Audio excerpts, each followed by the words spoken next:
you always wonder if your name is like stopping you from getting an interview.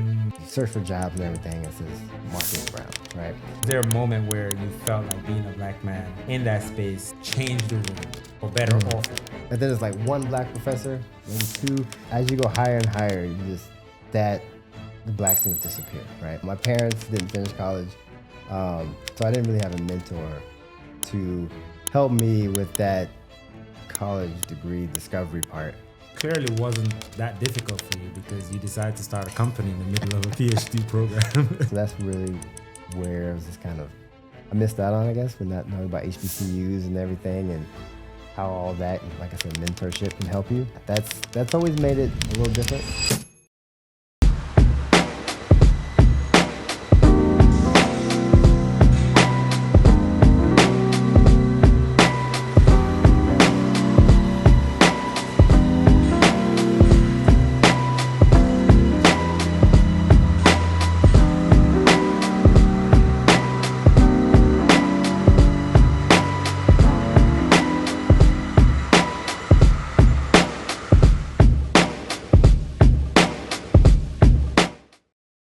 Dr. Marcus Brown, welcome to the show, man. Thank you so much for coming through. Oh, love to be here. We've been trying to do this for a hot minute. Right. You are obviously married to a former guest, friend of the show. Yeah.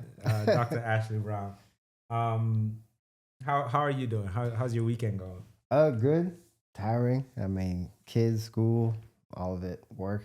So just trying to make it through day by day. How y'all adjusting to two now? Two of them things. Still adjusting, man. I know it's man-to-man defense, but still, it's just. I mean, she got them both now, so I'm on a time limit right now. All right, so you studied how to build machines, and then you decided that the most interesting machine of all was already in the human body, the human air. What pulled you away from mechanical engineering into the air? Well, I never really moved away from mechanical engineering. I chose mechanical engineering at first because it was more broad. I did like cars, machines at the time. But kind of like senior year when I was exploring what to do next, I kind of saw that like biology and the human body is a pretty awesome machine, right? So I veered more towards biological, biomedical. So that's what kind of led me to my master's, which even though it's in mechanical engineering, I was in, I did BioMEMS, what it's called. So MEMS is micro electromechanical systems. So what's the electrical mechanical system? So electromechanical system is something that uses electricity and mechanics at the same time. So a pump, some type of diaphragm that has a sensor on it. It's something like that. It's just with micro, it's small. Okay, so or you can call them biosensors, Okay. I think our group did implantable sensors. So that's what led me more that way. Then I worked in medical diagnostics for a little bit and then decided to make the whole jump into biomedical engineering in my PhD. So I just kind of progressively went that way. Engineering is one of those things that, I guess, not unlike medicine. You can say I'm an engineer, and then you can say I'm a biomedical engineer or I'm a mechanical engineer. Right. And those two are very different things. Is that a fair? Do you feel like that's a fair synopsis? Yeah, I think that first word is kind of what part of science you're trying to apply, right? Mechanics is, I mean, when you hear mechanics, you think a mechanic for a car, machines, but mostly it's mechanics as in the part of physics mechanics. So heat transfer, movement, machines, force, work, things like that, which kind of encompasses many things. So electrical engineer, electrical system, electricity, right? So biomedical, it's kind of it's in the middle. I don't usually advise people to take an undergrad in biomedical engineering if you decide to go past that, because it's very general. Because they do some biology, they do electrical, and they also do like mechanical. Because you have mechanical systems in the body, right, with the heart and breathing. Electrical, obviously, from the nervous system, and then, of course, physiology of the whole body for biologics. So it's some of the undergrads I met are very talented when I taught them in grad school. It's just that if they want to specialize later, it's very difficult to do.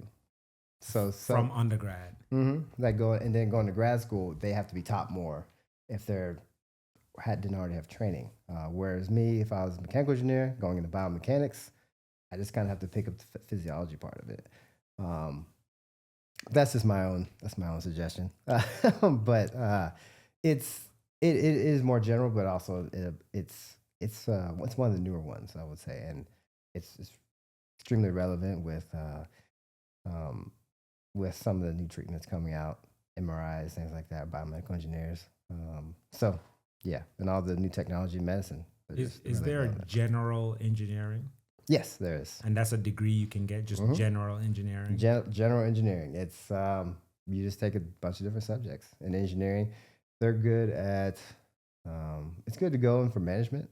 Like if you're going to manage a whole processing system, like if you're going to a plant where there's electrical systems, mechanical systems, over a bunch of engineers, it's good to know. It's good if you're going into business with engineering. But you can specialize later because it's sort of like a medicine degree, right? You get that medicine degree, but you don't really know how to be an engineer until you actually work as an engineer. That's just kind of how it is. Many engineers, if it's there, you can get a professional engineering degree, and that's when you kind of get that stamp of like, all right, someone can hire me and I know what I'm doing. I didn't get that. I wasn't engineering that long, so I don't have that.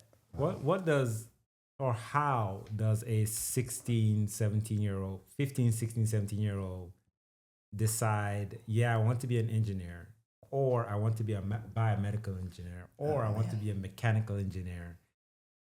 What kind of exposure are you going through in life for you to know for sure? For me, I didn't know for sure. I didn't have, my parents didn't finish college.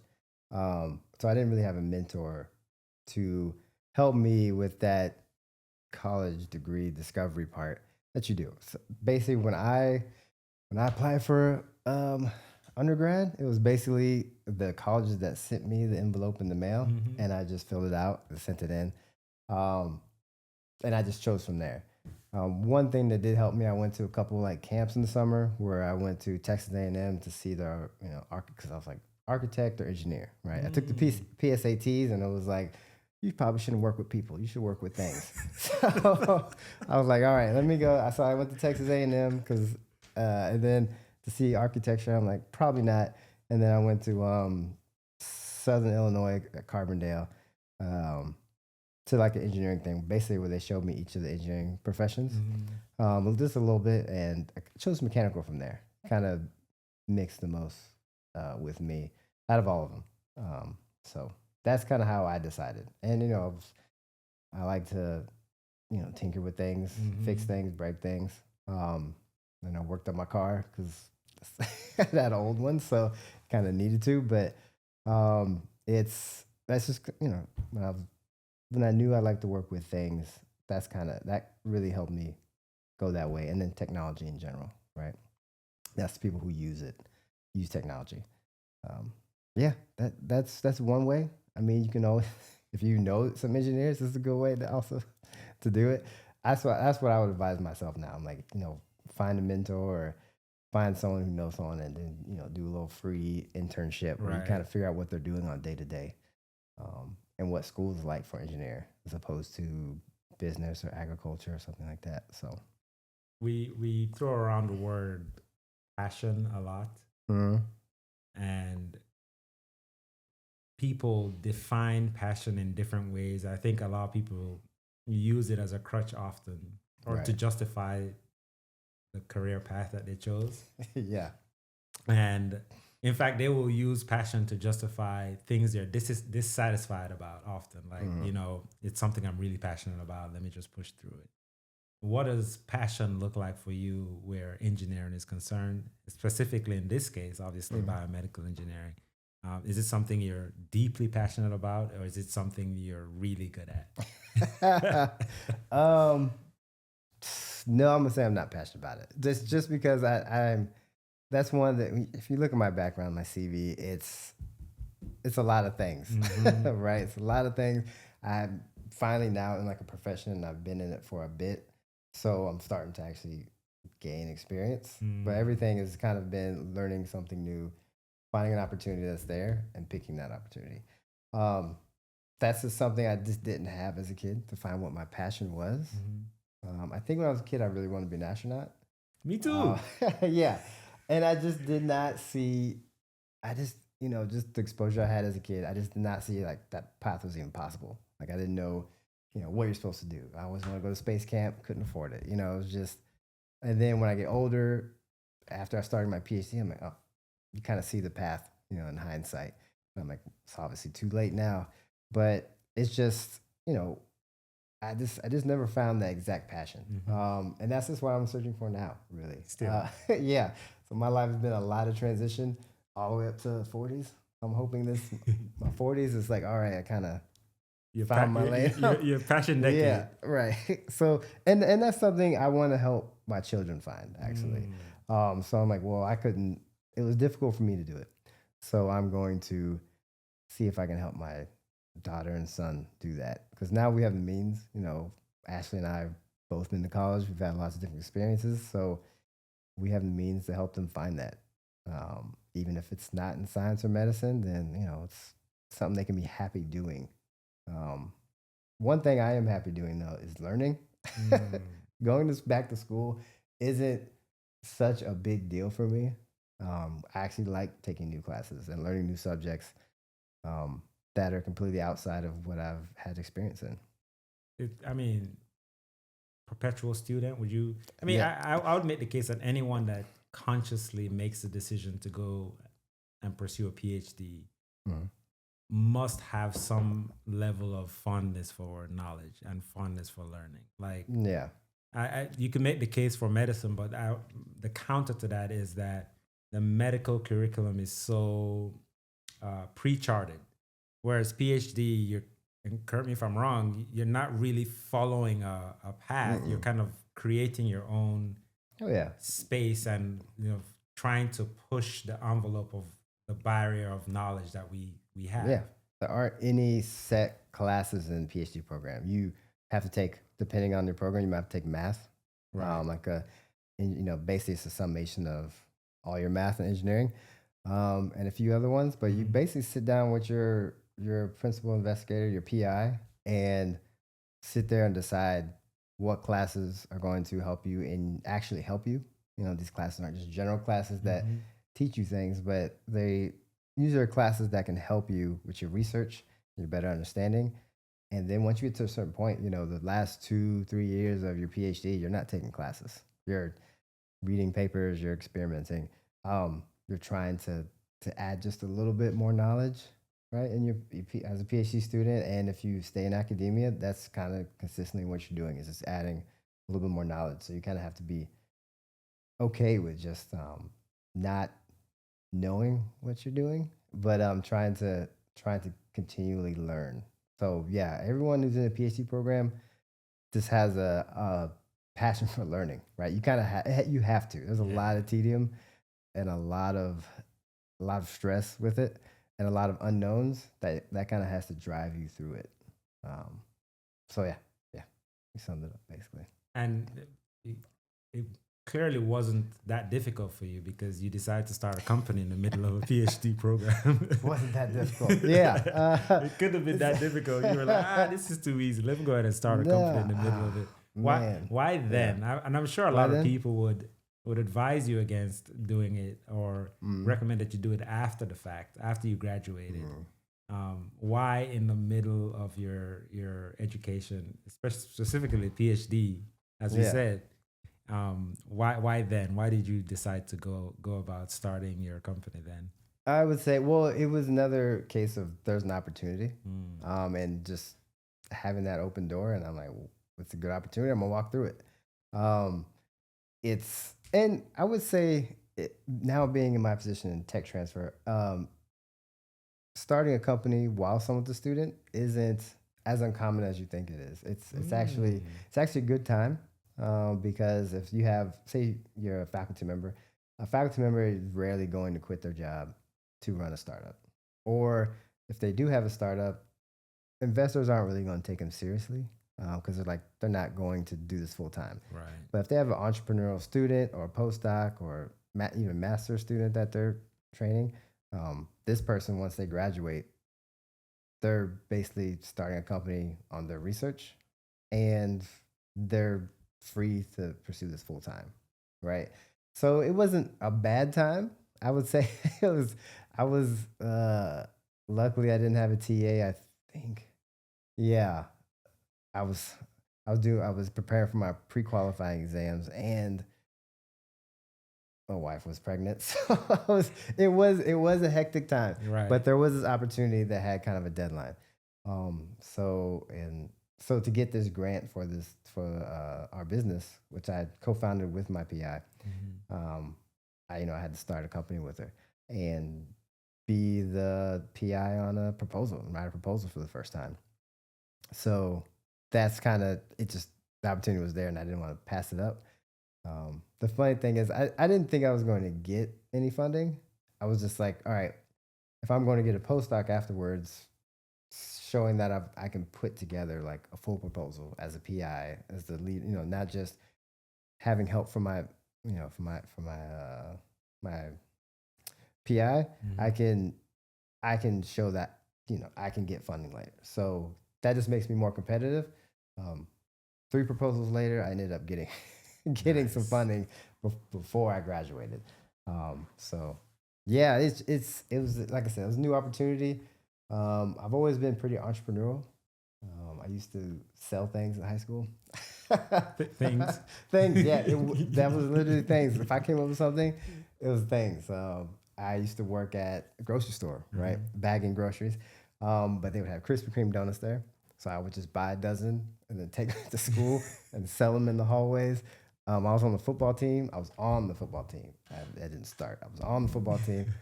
And they had like a great deal at the grocery store on Gatorade. So I bought them, put them in a cooler in my car, and then I just was selling after practice. That's dope. Some people still owe me credit, but but that's fine. Name names. No, it's but yeah, I've always been a little entrepreneurial in spirit. And I think that just kind of resurged then. And I was like, it's another opportunity for me to try this again. Let's set the table a little bit for people listening. Tinnitus, and hearing loss are the number 1 and number 5 service-connected disabilities for veterans. Yeah, over 3 million vets receive compensation for tinnitus alone. Your work is trying to stop that damage before it happens. Help me understand what is at stake for veterans, obviously, because of the tremendous amount of noise pollution that they encounter, and military personnel at large. And then how does that apply also to your common non-military civilian? Okay. Yeah, well, a lot of veterans, I think including my parents, right? That's why the reason they have disability is that with hearing loss, there's a big decrease in this enjoyment living. The biggest one actually, a lot of veterans and military personnel will pass their hearing tests. You're in the booth, you got the headphones on and everything. You'll actually pass that. But where it comes into play is when they're in a loud environment. Let's say, they always use the cocktail party, right? And they're having trouble focusing on a sound. If you're in one, you can focus on someone that's speaking, right? That's your brain filtering out, your brain and your cochlea, filtering out the sound that person's making. Right. So you can hear them better. A lot of military personnel have a lot of sensorineural, if I'm saying that correctly, hearing loss. It's called like a hidden hearing loss because, if you test them, they have regular tests. If you look at the eardrums, it's fine. But some of the nerves in their cochlea have kind of recessed from their hearing, the hair cells. The hair cells are the cells that transduce sound from or mechanical vibrations and sound to electrical signals for your brain. Mm-hmm. So they've recessed from that, and sometimes you have hair cell loss and hearing loss from that. So you're just less sensitive to actually hearing noises in a crowded environment. That's one way. As well, tinnitus, it's still kind of unknown of what exactly causes tinnitus besides just being exposed to loud noises, as well as there's no type of therapy for it. And it's just that ringing in your ear. It's ringing. It can be low frequency. It can be high frequency. It's very disturbing, right? I don't know if you've experienced it at all or anything. It's just people who have a serious case of it, they hear it constantly, or if they need to be around some type of noise to drown that out. So just helping, with a lot of our research during my PhD was DoD funded. So we did a lot of research into blast exposure and how that affects the biomechanics of the ear as well as hearing loss. So yeah. So looking into hearing loss from blast exposure naturally led us into testing different hearing protection devices, earplugs, earmuffs, and how that affects and protects, hearing against hearing loss. So that, and then just kind of seeing some of the grants that were out there for small businesses kind of led us to an idea for a new material for an earplug. And as well as we had a collaborator that my professor worked with for 20 plus years who had experience and a lot of expertise in nanomaterials and aerogels. So kind of naturally, the idea kind of naturally came together. And of course, the military they always have a spot for hearing loss just because they have that huge cost, right? And that huge, I thought many veterans suffering from that. It's always there, even though it's not in kind of the civilian world until people are much older. Then like, oh, I got some hearing loss, But in for veterans, it happens much earlier, right? My friend I was calling, who's been a aircraft mechanic since he started the military in high school. He already has hearing loss, right? And he's my age, 39 with hearing loss already. He doesn't report it, but he has hearing loss already because he's just been around aircraft for his whole career.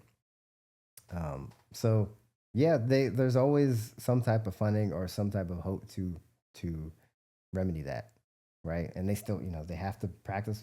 They have to train with ordnance and firearms, and you just can't avoid the loud noise they make, right? So that's just trying to do our part there. Yeah. Is it an issue of the equipment that we're trying to mitigate the hearing damage isn't good enough, or is it a situation where, for instance, if someone has particular sensitivities, they have asthma, and the pollen count is high, you'd recommend them, hey, listen, like if you're going to go outside, people are cutting grass and stuff like that, wear a mask. But not many people actually do wear the mask. Is it a situation where the compliance to the instrument that should help the hearing loss isn't that great versus the instrument itself is not that good? Right. That's a good question. The instrument itself is fine. It's kind of where the compliance comes in. Kind of way it's explained is, well, for some, it's like if you're under fire or whatnot, you're not going to stop and push your let me put my earplugs in first, man. No, that's not going to happen, right? So you're going to get hearing loss there. But with others, it's sometimes compliance because it's uncomfortable. There's something else called the occlusion effect. So when you ever have earbuds in or earplugs and they're completely sealed, you know how you can hear your body sounds much louder. Yes. And that it's called disruptive, but it's annoying, right? You're trying to talk, you're trying to use communication equipment that's occluding your ear, but it's just like it can be disconcerting. Yeah. So people are like, let's take it out, forget it. And then you get hearing loss, right? Just because of non-compliance. So during some of the customer discovery I was doing for, just talking to people who use hearing earplugs all the time, most of it for just the end user, the people using the earplugs, it's uncomfortable, right? That's that's their main gripe. It's uncomfortable. Other people, safety managers that require this, they want it to protect kind of the minimum it needs to, at least, and then not be too expensive. So there's a lot of different reasons, a lot of different value propositions, we call them, for each of the parties involved. Um, but it's just that occlusion effect is something that the military is specifically looking at, right? Because they want them to keep wearing their hearing protection. But if it keeps disrupting them and they can't actually hear through the communication gear or anything like that, just because they're running or breathing hard, um, that's an issue for them, right? So yeah, that is a good question. It is compliance more than the actual equipment, because you can wear earplugs and earmuffs at the same time, right? People on aircraft carriers wear earplugs and um, Earmuff. no, they actually wear helmets they actually wear those full helmets that they have. Those protect their ears as well. So they're kind of, I forgot what they're called. Not soundproof helmets, but something they protect against sound. They're kind of like earmuffs with the helmet as well, because the actual shock wave from the jets is enough to is enough to hurt, and actually cause hearing loss. That's great. So yeah.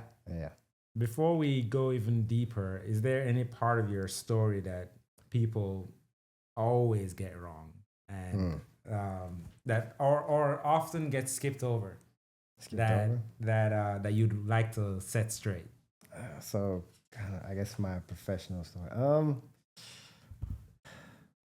I mean, I guess it's a little long, right? Not because it's because this is how it worked out. So I transferred from Florida Tech to University of Illinois to add an extra semester, right? And then I had to go to, then I went to grad school, but they didn't start in the fall, so I had like another year on top of that, right? And then when I was in through my master's, it took me 3 years instead of 2. And I was stuck on a bad project, or just a project that wasn't working. I was in sensors. You basically get a sensor working, you graduate, right? Couldn't get it to work. But then I switched around, and I didn't come in with a professor, right? So a lot of this mentorship I didn't have slowed my progress down and kind of made it a little bit more winded. Right. So if I knew I needed to find a professor before I got there, that would have helped. I was on a fellowship, so the funding, it wasn't urgent. So I was able to take my time, find a professor that fit. But that added extra time. And then I worked for a bit. That was fun in Chicago. But then, my PhD took another 5 years. And I think that was my PI. She's very stubborn in her head. The PhD student takes 5 years. But in reality, if you already have a master's, it can take 3 to 2 years. Right? And that's another thing that, like, even though I was experienced in grad school and how to, I kind of did steps correctly, there's that last one where it's a good PI fit. Because sometimes PIs or faculty members, they will hold on to a student, or they will impede a student's progress to get more out of them, or some will, not be available, so that impedes them, or there are some that are fine with someone graduating fast and really help that career development. So that was another thing. It just kind of slowed things down. But yeah, it's taken a while. I felt like I could have been here at 35 instead of 40, but it's just, there was a lot of figuring things out on my own. And I think that gets skipped over instead of just having, kind of someone that say, hey, you should do this, you should do that. Right. It was more of me figuring out everything out on my own on how to get to the next step and what opportunity would be the best for, myself and my family later once I had one. So, yeah, that kind of gets looked over, and you can't really see that in a CV.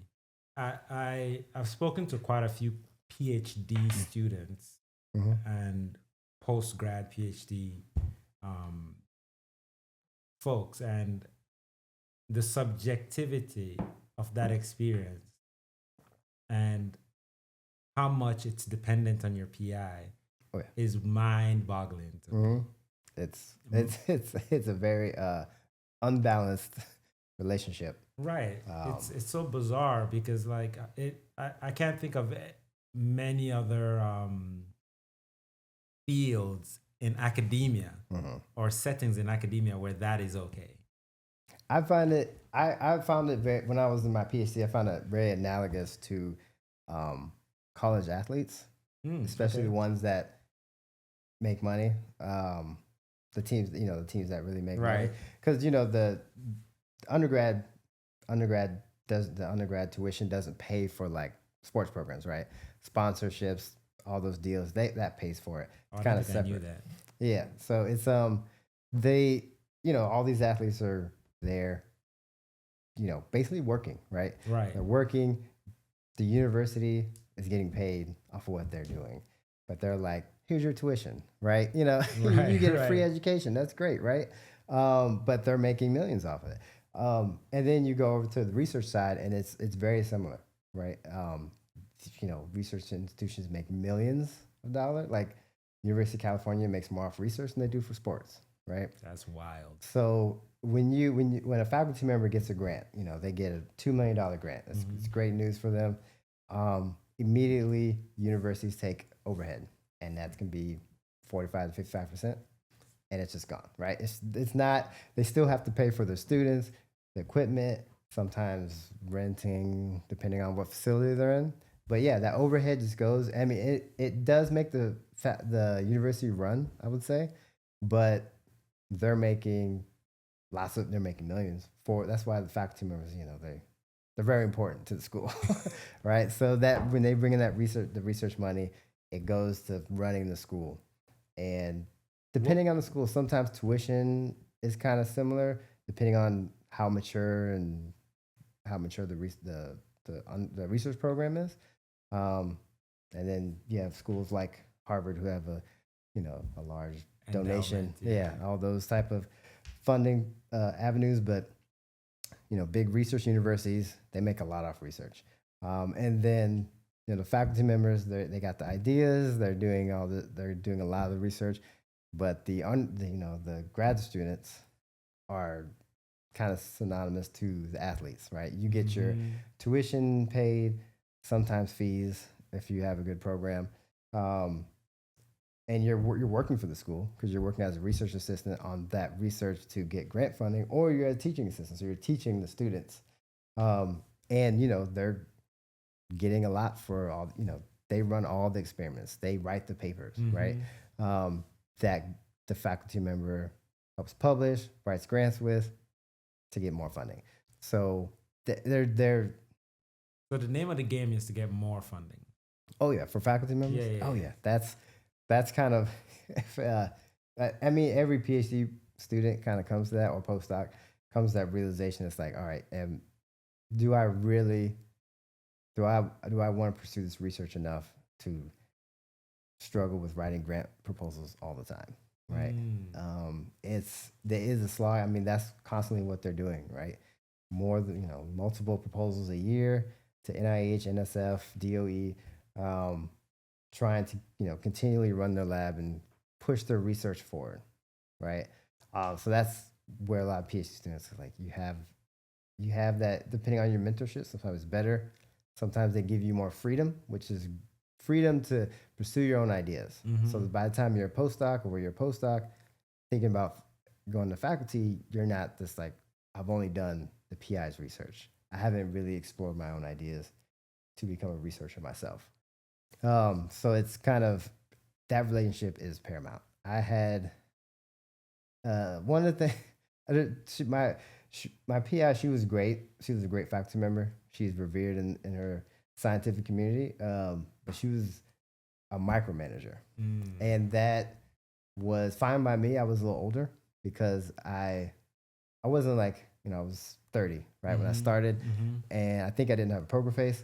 So when she would come on with the criticism that wasn't helpful, I think my face showed it, and I'm like, I'm not a foreign student. I can quit today, right? Go get a job.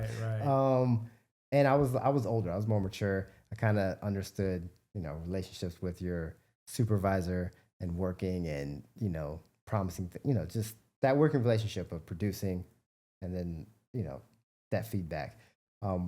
But it didn't help other students that needed help, discovering their ideas or playing around with things or maybe going to industry, or maybe saying you probably shouldn't do this. You should be a lawyer or something, right? So she needed someone who kind of knew where they were going, Right. or at least were confident in themselves enough. And it's I mean, every faculty has their plus and minuses. Some are too free, right? And then you spend an extra year, in your in your graduate program. Right. So it's it is really important to get that good fit. And I think PhD students, graduate students, they're really concerned about stepping up to their faculty member. But I would say in the first year or two, if you come to them and say, I don't think this is a good fit, they'll probably won't agree with you because they're probably thinking the same thing. But it wouldn't hurt them as much as you think they would to say, I don't think we're a good fit. I'd like to explore other labs. And they're usually fine with that because it's a small community. If the student works better in another lab, it only can lead to collaboration. It benefits everybody else. It benefits all the parties involved. Right. They can find a new student. They're not spending money on you for a bad relationship, and then you get to progress your career in something you actually enjoy more, or in a mentoring style that fits you best. Right. It's actually not a bad thing to do because it can get worse. Right. It can get worse and spiral, and then you have a whole HR issue to deal with, or you fall into depression. Right. That's a big risk for PhD students. Really? So, does that set you back when you switch? You have to is there a restart kind of thing? Maybe not. Depends how different the research is. But especially at the beginning, that's why I say in the beginning is better because you are still taking intro classes, right? You're still kind of taking some of the classes that kind of start you out. So you still have, maybe if you did in the first year, you still have 2 more years to kind of change up your classes a little bit. And you can catch up with the research part of it, right? It's just more reading you have to do. Right. And usually it's not a huge leap, right? You're not going from biomedical engineering to electrical engineering or to civil engineering. You're not doing something drastic like that. You're just going from one professor to the next. So usually in the same department. I guess something that you said has really been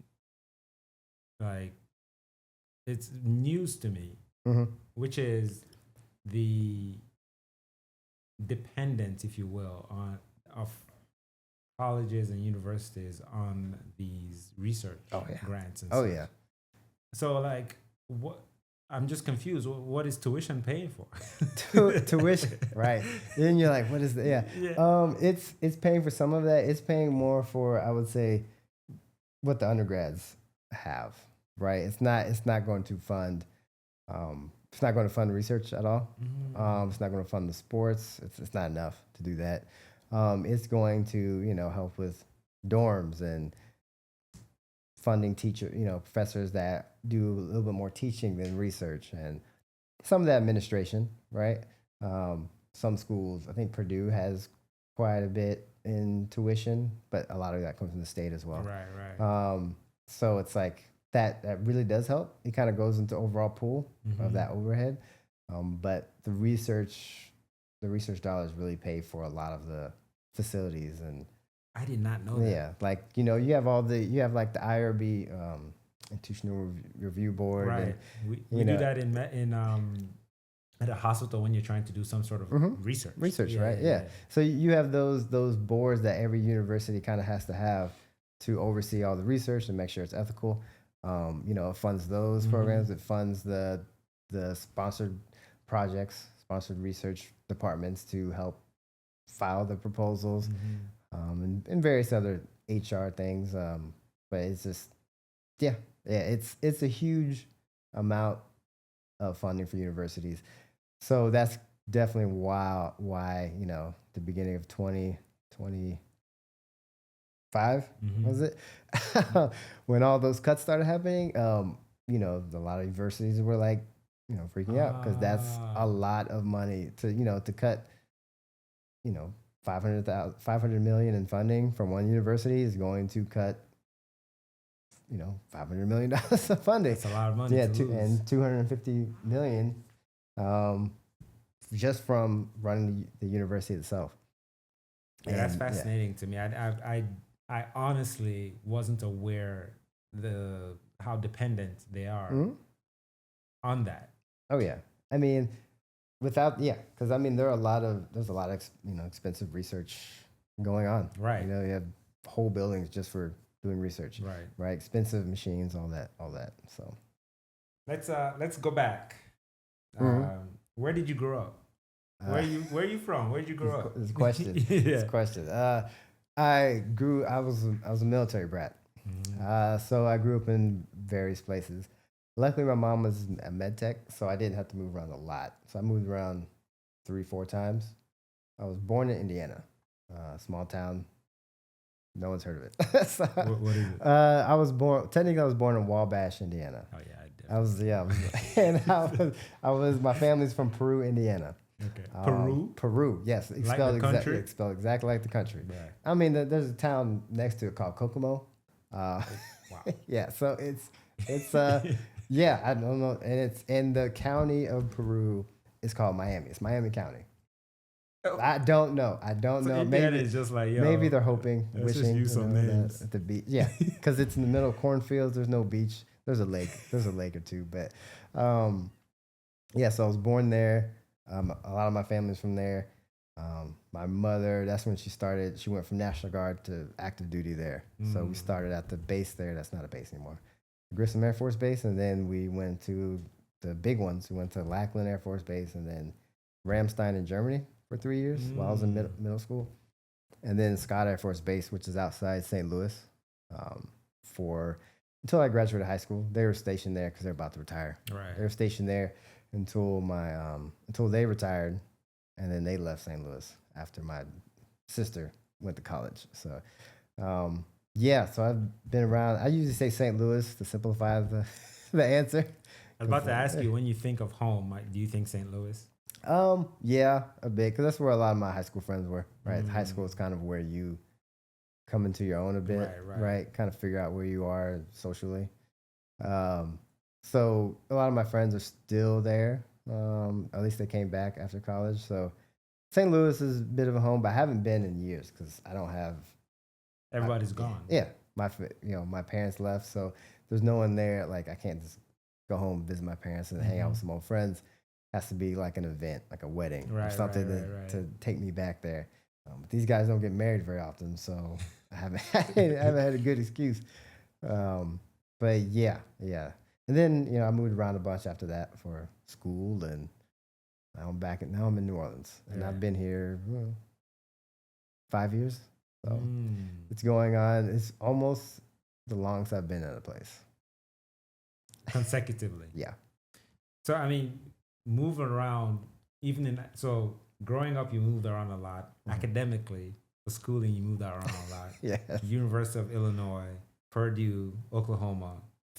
Florida Tech, too. I started at Florida Tech That's for right. years. That's right. So 4. That's 4 states, 4 different programs, and a gentle, slow pivot from machines to biology. Walk me through the logic of that journey. Was it logical at all? A bit, yeah. So I think, like I said, I when I applied for university, it was just whatever I got sent. So from there, I got acceptances and declined from certain schools. But basically, Florida Tech gave me a scholarship, and in Evansville as well, which is in Indiana. But Florida Tech was near NASA. So I'm like, let me go there. So astronaut. So I went to Florida Tech for a little bit. It was cool. I liked it. It is a good school. I met a lot of Caribbeans there. Shout out. Yeah, there's a lot. There's more Caribbeans than African Americans there. So I think I had like a couple black friends. The rest were all Caribbean. From Trinidad, Tobago. There's some Jamaicans. I think some, how do you say Baham? Is it Bahamians? Bahamians? Yeah. And then Bajan? No, Bajan is Barbados. Okay, yeah. There's some Barbados. Yeah. There was some Africans too. Usually there's a bit of West Africans, some Kenyans. So I'm like, the food was good, right? So much in ethnicity over there. Oh yeah. So no, it was a great time. I met some good friends. It was just there wasn't, I want to do things like study abroad and undergrad research, but there just wasn't enough there. There was like one or two opportunities for undergrad research that I didn't get. And, you know, the only place to study abroad was Australia. I'm like, I don't want to, I'm good. you know, I'm like, I've been to a continent with a bunch of white people. I want to go somewhere else, right? I've been to Germany. You know, I know Australia is different, but, you know, it's like I want to go somewhere much different than America and Europe. So a friend just told me like, hey, you know, University of Illinois has got a great engineering college, right? So, like I said, I didn't research any of these things. Right. So I had to go to the library to research it because pre-Google, right? Pre Google when it was good, yeah. right? So, you know, I found out, I was like, oh, well, you know, I'm from Illinois.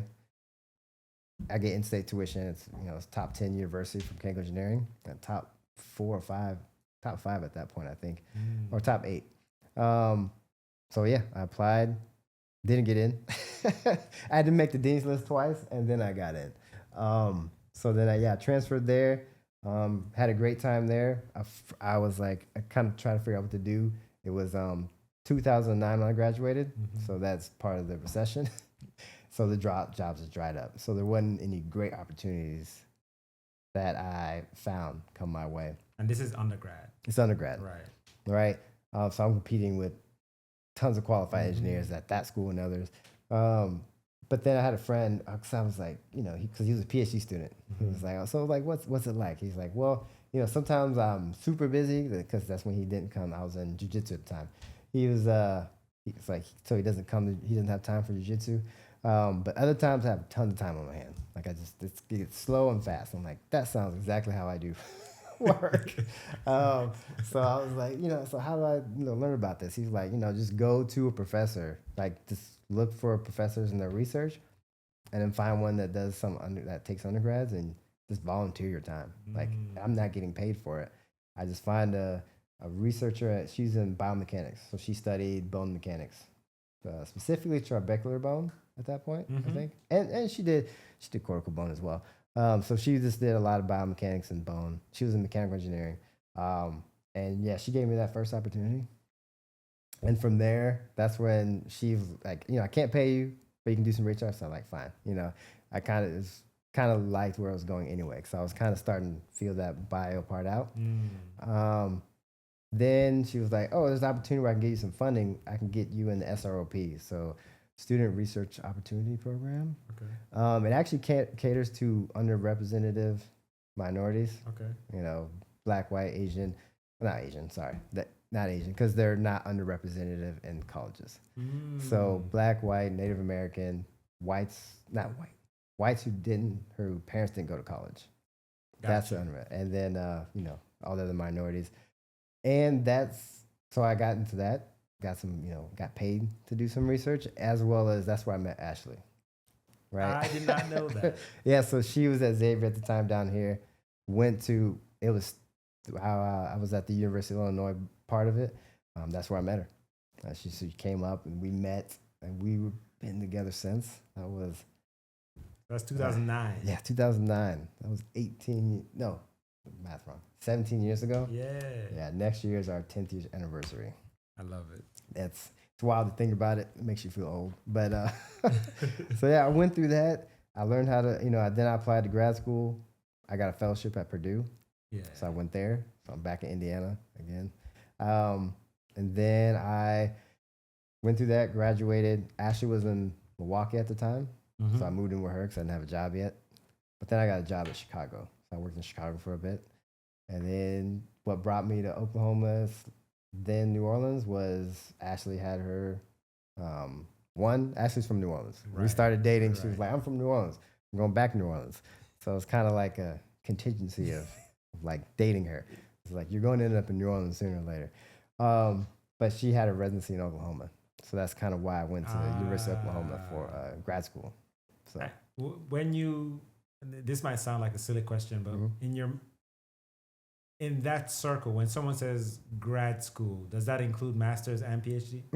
Yes, it does. So when you say grad school, though, you're specifically talking about. I'm talking about PhD. So the PhD second time I program. went to grad school. Yeah. Gotcha, First gotcha. time I was just a master's. I thought it was going to be a lot of reading and writing, and I'm like, I'm already struggling with this. So, and my professor was like, you know, you got a good project, because I got it to work and everything. It's like you should stay out for a PhD, and I was like, I give some thought. But I was like, that's a lot of reading and writing. Writing this thesis was a lot for me. You know, not having the foresight for it, and I did want to work because I've been in school. Right, it's already been 8 years. Right. I wanted to work, enjoy some of my 20s, right? Which I don't fully regret, but it would have been convenient if I stayed. Yeah, and so then I went to graduate school for a PhD second time because I was working for a bit and kind of missed the discovery newness part of it, right? Working is kind of like a grind, and you kind of that's when you think about work-life balance, right? Because you're like, you know, this is all right, pays the bills, I like it, but you know, it can become mundane. Yeah, because at some point you start doing the same things over and over. You're in a cubicle and everything, and I'm like, all right, well, let me go back to grad school. I told Ashley about it. She's like, why are you asking me? You want to go back? Go back. I was like, all right, fine. Thanks for the support. I wanted, you know, wanted a better, more insightful thing, but she was like, just go back. I was like, fine. So I went back to my PhD from there. And of course, she got a job in New Orleans and at Homa, where she met you and everyone else. And I was like, well, you know, now we're in New Orleans. Yeah. You mentioned that you felt in hindsight that you could have finished your PhD earlier. Yeah. Was there a point when you actually thought the opposite, that you might not finish this PhD? Ooh. So I guess no, I would say no. I mean, at Purdue, I didn't know if I think I would have been able to finish just because I already had like a working project, and his PhD students really didn't struggle to graduate, right? Except maybe one or two, but I think that was their fault. But it was like, it was the PhD students were fine, right? They were graduating, they were getting out, they didn't seem overstressed. I think there's a lot of reading and writing that I'm not ready for. Go figure. I think my dissertation was probably the same length as my thesis. So, you know, but when I was at University of Oklahoma, I knew I was going to finish, right? This is something I do. I kind of finish what I start, even to my own detriment, you know, when I should quit sometimes, but I knew I was going to finish. I was just hoping, I wanted to be faster. Right. But my PI had other plans, right? Because I had, you know, you're a TA sometimes. I had 2 TAs because University of Oklahoma did not have a good system when I started. They did quarter TAs, right? So when you're a grad student and you do a TA to teach undergrads in a lab or something, usually you're like, you know, you're half-time. But University of Oklahoma did quarter time. So you're only supposed to do a certain amount of hours. But because you're quarter time, you can have 2. But even if you say, okay, I didn't have to do a lot of office hours, didn't have to do a lot of teaching, but there's the grading. The grading. So the grading of awful. like of just their homework, their tests. Oof. It's awful. I can't take. Some teachers blessedly do multiple choice, but in engineering you can't do multiple choice. You have to show your work. You have to write it. There's like, you know, there's all these sites where they can get solutions, but sometimes they're wrong, and you just have to go through and you have to find cheaters. It takes so long, and it was just hours and hours and hours of grading. And then when you have 2 classes with 40 students each, you're just grading and grading and grading and grading, and I hated it. And it just took so much time. So my first two years, I was just grading. I was grading, taking my own classes, and I'm still doing research. But I could not get the energy to write like my manuscripts. I was getting, from my first 2 or 3 manuscripts, I had the research done in like the first 2-3 years of my PhD. I just didn't have the energy to write it. And my professor's criticism was not constructive. So it took the pandemic to slow her down. and which allowed you the time. Yes, exactly. Even though my daughter was with me, she was a newborn at the time, and I was busy with that. The lab was closed down, so we couldn't go in. So I'm like, I can finish my paper. So I finished my paper, and then I wrote my other two papers, and then I had my, my dissertation right there, right? And I just So it was just the time. Yeah. Oh man, the pandemic got her off all our backs, and we got so much work done. Like I said, I started a company. I did 2 more proposals, right? That's during the pandemic, from 2019 to 2021. I had all that time, just because professors usually ask you to do more than just the research that you're paid for, or your own research. They ask you to do this or get these results for this proposal, or do this, or you're, like you said, you have 2 TAs. A bunch of us had TAs, and she did have funding. We could have been an RA, a research assistant. So that's a higher level. No, it just depends how you're funding. Because some professors don't have the funding to, because every RA that you get, so you got a grad student that's a research assistant, you have to pay that, right? You have to cover your funding that you get covers their stipend. There's a tuition charge that's there. So you're basically covering that student. You're paying them, but you don't have to pay for them if they're a TA, because the school piece of the. Gotcha. So they're teaching. They're not doing your research. I see. I see. And being an RA is great, right? Because you're doing research that's going towards your dissertation anyway. So you just have more time. You're not grading. You're not grading. Oh my goodness. Everyone should be a TA before. Every grad student. It's good. It's good to know. You get some experience teaching, right? And you would know if you really like teaching or not. I don't like teaching big classes, but I don't think, especially PhD students, should not be a TA their whole time, because it's going to bog them down.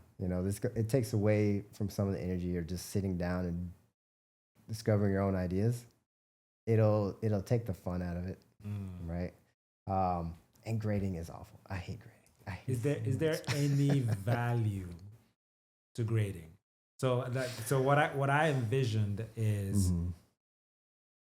I see a bunch of math problems, and you're cross-checking the math problems in a way that's reinforcing your own knowledge. Is there any, that's what I just envisioned. But I'm sure after the 200th time of 1 + 1 is 2, I got it. Right.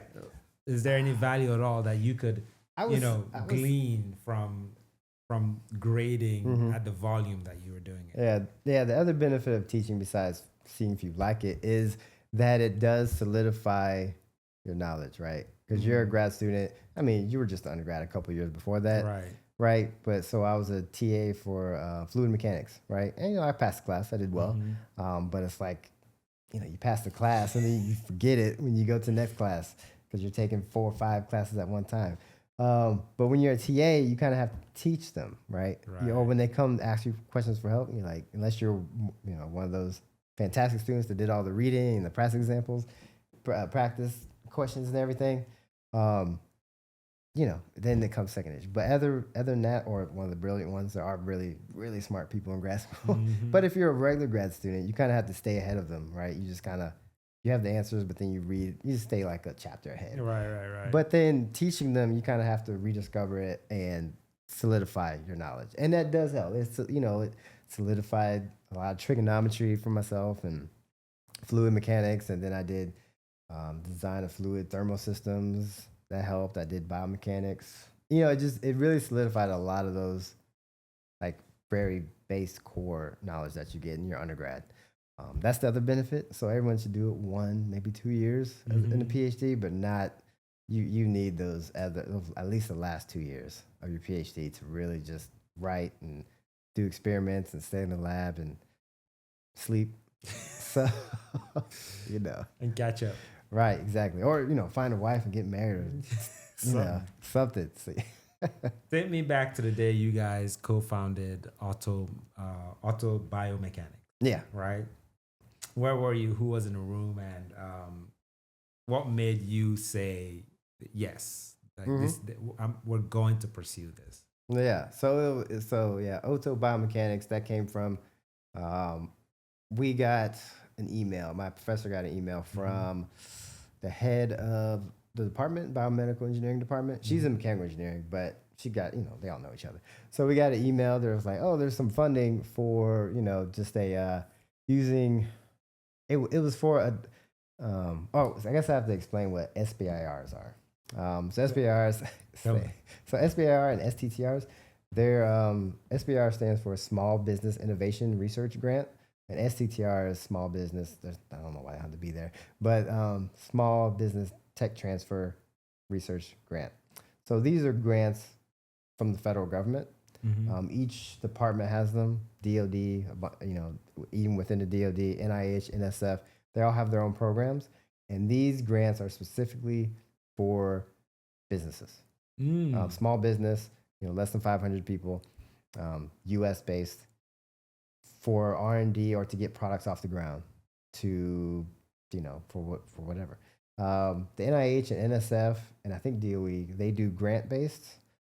So basically kind of like how you do an NIH grant, right? You have your particular subject, your product in this, and this is how you're going to make things better, right? And sell it and make money because it is for profit. So, but other ones like the DOD, they do contracts instead. It's similar, but but with these SVRs and SCTRs, they have like calls for proposals, and sometimes they actually have like a goal, like we want a product to solve this problem that we have. And for the first one that came from us was DHA. I never remember. Defense Health Agency. There we go. So it was a DOD one. So they wanted to look into a way to a way to, like, once you do some type of middle ear surgery, they wanted a way to analyze the middle ear to see that the surgery went well before they kind of patch things up, right? And we did a lot of what's called laser Doppler vibrometry, using a laser and a Doppler effect to measure the vibration of the eardrum. And so we're like, oh, we can make a device and a system that would do that. They would do the surgery, measure it, everything's good. This is kind of the optimized, the tympanoplasty. Yeah, tympanoplasty. I'm trying to remember. Yeah, tympanoplasty or some type of middle ear surgery. Yeah. We optimize it. There we go. We'll patch them up, check them later. So that was that request for a product like that came across. They're like, oh, these are the hearing people. Let's give it to them. And we're like, this is something that we could do. We can come up with an idea. So we said, go for it. It's like, oh, first my professor, she asked me, I think out of my PhD students, I was kind of the more mature, and because I was just older, right. Right, and as well as entrepreneurial, right. She had one that trying to graduate. He's a great guy socially, and then the other one, she worked him like a dog, man. When he left finally, like last year. Last year? Yeah, I was happy because he was electrical engineering. Came to America. He's a Chinese student. Worked for her as a PhD student, and then maybe 5 years after that as a postdoc. And he knew how to do everything in the lab even before he got his PhD. And every time he tried to do something new, she's like, "Why are you doing that? Go back to this." And it was just he produced so much work. And he's too good for his own good. yes, but he also didn't know how to progress himself or discover his own ideas without it being scattered. And that's where the mentoring came in. Like, all right, you have these ideas, let's focus these, and how you can actually build your own way forward. She didn't really do that. She's like, "Why are you doing all this? Why are you doing that? That was pointless." So, and yeah, she would talk to him in Chinese and everything, but out of those, I was kind of the more entrepreneurial one, and she felt that I wouldn't say trustworthy, but I could handle something like this. I could manage it, right? So she became your co-founder. Gotcha. So we co-founded it together. Got a lawyer to, I think it was $600, and they started the company. And yeah, we went for the proposal. Like I said, this was my first time writing one, and you see how much work goes into it. writing a proposal, it's difficult to write a whole proposal on your own. Like I kind of, it gave me a different perspective because when you're a grad student, you're like, she's writing another proposal. She must me do this experiment. I'm trying to do this, and so we got to change all our focuses and do that. But then you realize it's like, all right, you're trying to get you're trying to put all these things together coherently in a proposal. So you kind of need other people, right, to put that together. So that's kind of where I saw that. I was like, all right, from you, I need this, and can you give me a description of that and so then you kind of understand that work and managing and getting a cohesive proposal together. So that was my experience with that, and yeah, that's what it wasn't. I didn't think about it long, I was like I said, I was very entrepreneurial. I was like, sure. Yeah. This sounds good. Like, why not?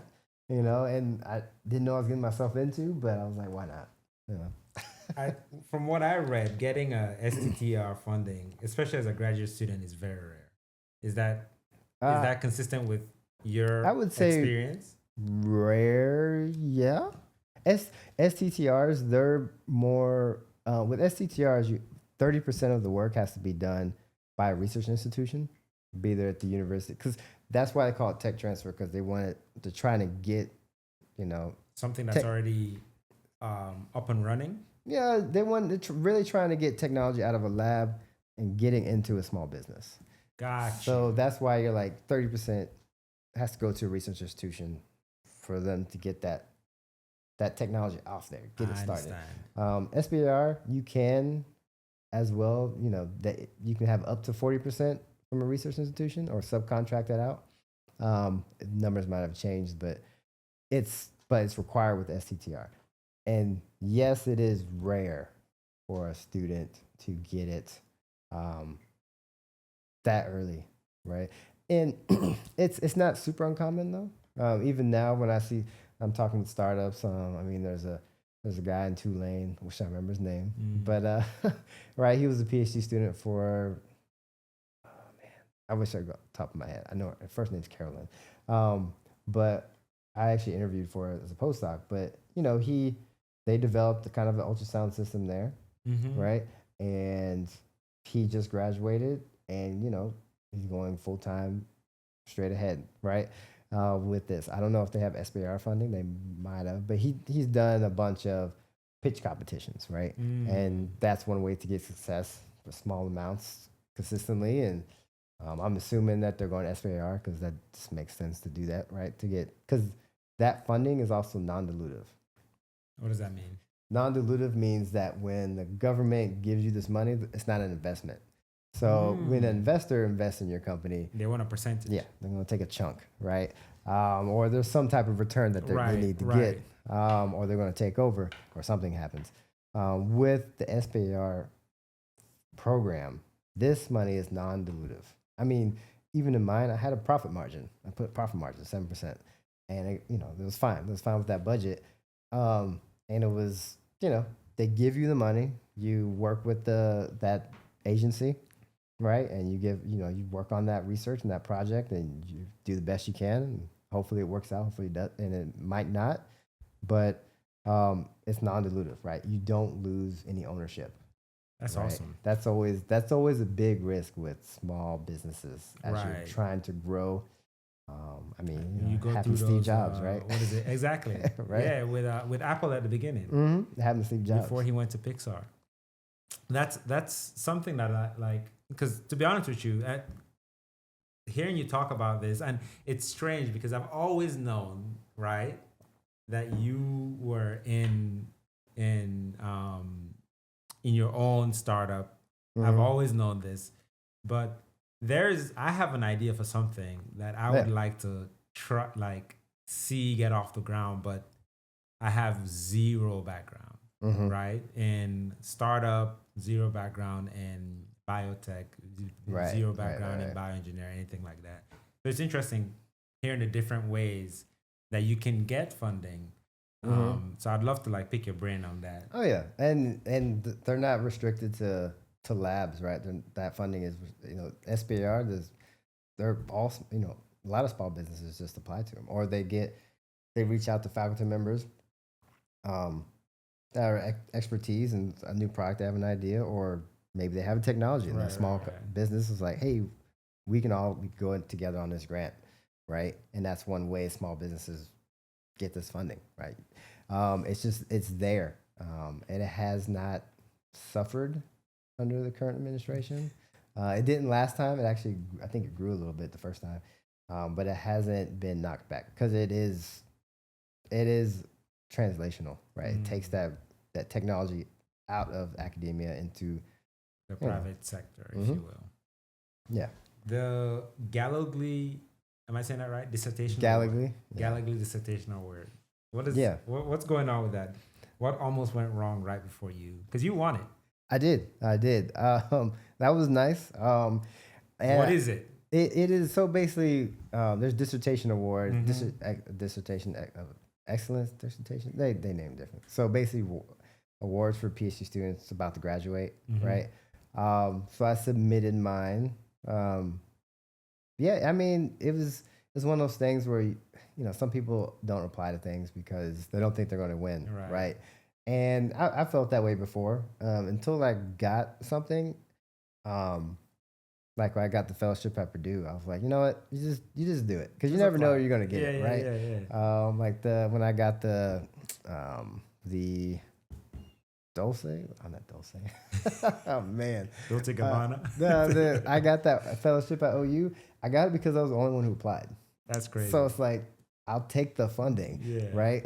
So with that one, I applied, but I don't think my dissertation was amazing, right? My work was it was a PhD work, right? It was a lot of modeling, which is something you can do on a computer. It wasn't groundbreaking, but I think, everything I did around it, right? I had my research, my presentations, as well as starting a company.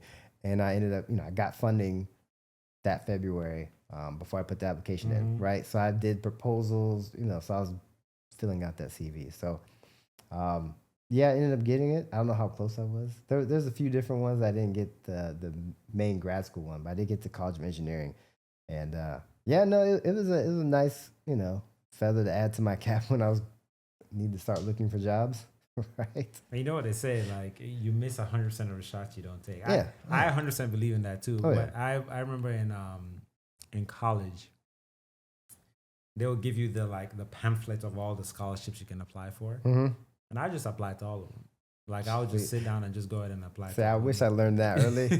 And then later I'm like, man, I just applied to them. Because I mean, they'll probably say no, but then like when they say yes, and then it builds on itself, right? Because you get that success and then it builds.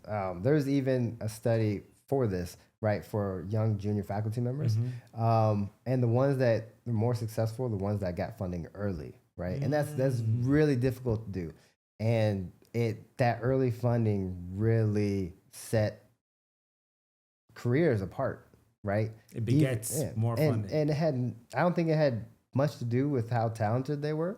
It was just that first getting funding early on.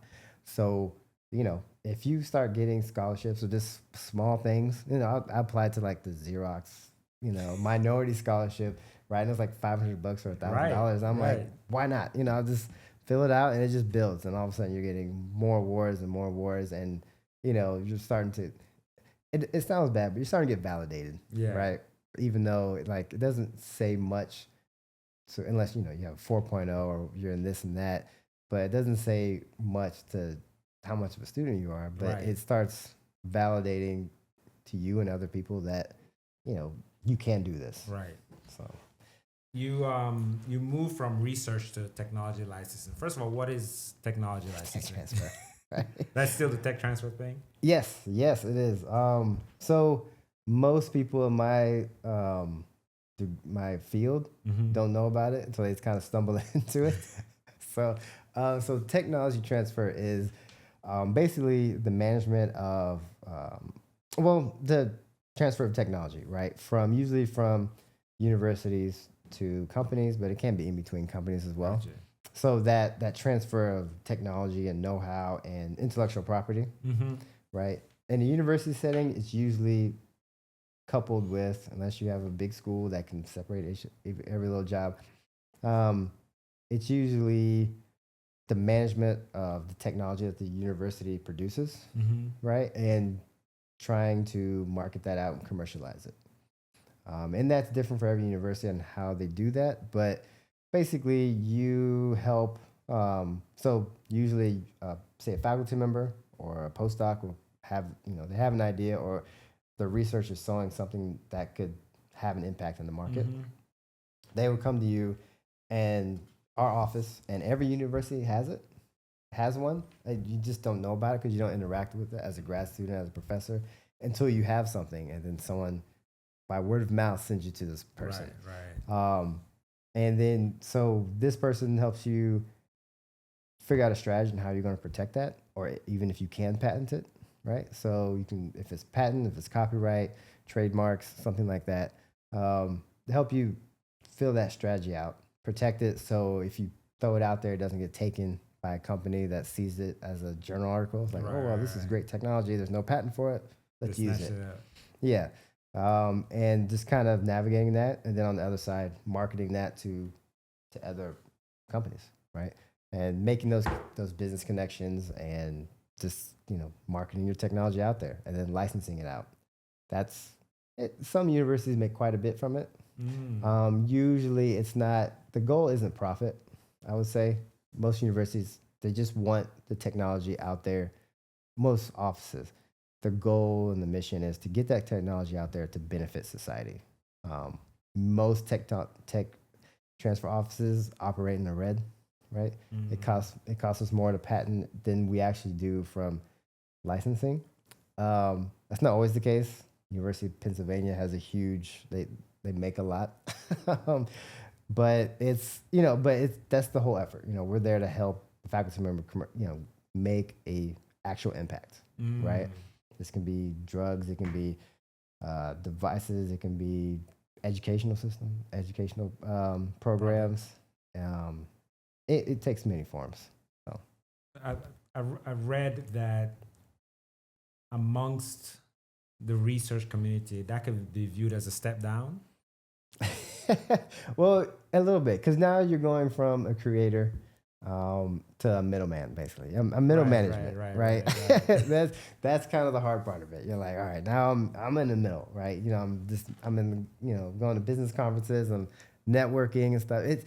That's had a skill I've had to learn, and it's new to me, and it's especially for someone who did not want, who quote unquote self-proclaimed not a people person. Yeah, not a people person. Good thing is in my field, like when we go to our conferences that are like the tech transfer conference for universities, the autumn conference, there's a lot of people like me, right? Gotcha. Yeah, most people have a PhD or a JD or an MBA. Right. And a lot, they just love working with new technology. And, it was like, I don't like being in the lab anymore, in a sense or something, or just found that they're a little bit more a people person than usual. And so you're making connections with people like you in that sense. Working with businesses is different. They're, people who knew they were, well, not all of them. Sometimes they're from, you're dealing with researchers and stuff, but sometimes you're dealing with people who went to school for business and now are in business development to make, develop business. It's very soft language. Right. It's very unclear until it's finally on paper. Right. But, it can feel like a sit down. You're not creating anymore, but I think, just the people who go into it, like I said, a lot of PhDs, they can't really sit idle. So a lot of universities start programs. They dip into entrepreneurship. Some offices that are big enough, they have what's called a executive in residence. And that's basically, a CEO or an executive to help out run companies like part-time, right? So there's a lot of ways you can build there. This is fascinating to me because I did not realize there were all these resources for people that are trying to get it. Because I consider myself a budding entrepreneur. Yeah, I'm trying to do things. I mean, you are. I wouldn't say you're trying. You are. And there's so many.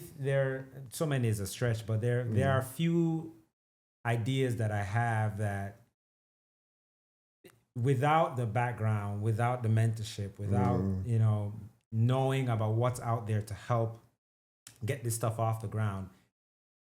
And this is an excuse, and it's not a good one, but it's the one I have.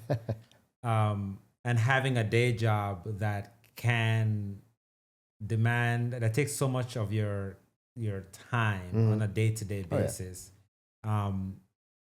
You think about it today, you might not think about it again for another 3, 4, 5 weeks, and then you're like, man, I really need to get this on the roll. But this is inspirational for me to hear this, because like I'm wondering, I'm curious, what have I been missing out on? What could I have tapped into to help me get some of this stuff? Yeah, or at least get the ideas off the ground. And there are quite a bit. There's actually quite a lot of resources out there, even in I would say, a resource poor state like Louisiana, right? Yeah. There are, there's the Louisiana Small Business.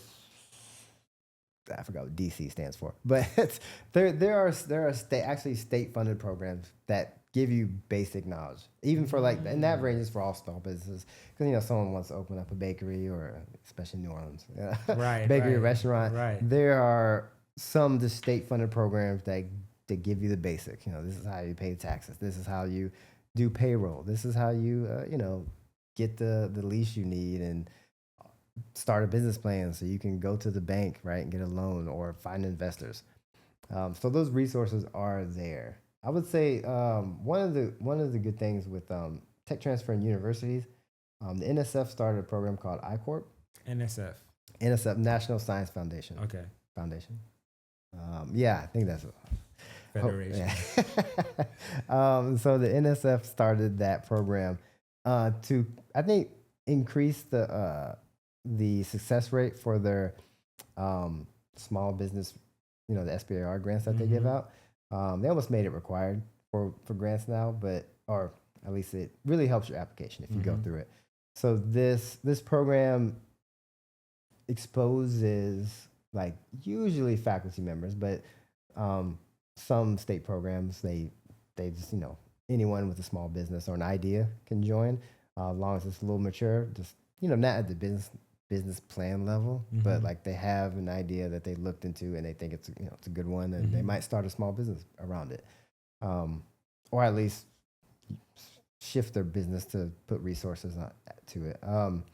It focuses on teaching what's called customer discovery. So discovering your customer segments, what's their value propositions, right? Some of that early business stuff that I guess business majors learn. Right. But customer discovery is huge. We started a program at LSU with one of the big grants we got where our office is included. The junior faculty basically have to go through this program, even though they don't have an idea yet. We kind of force them to kind of think of a little bit of idea.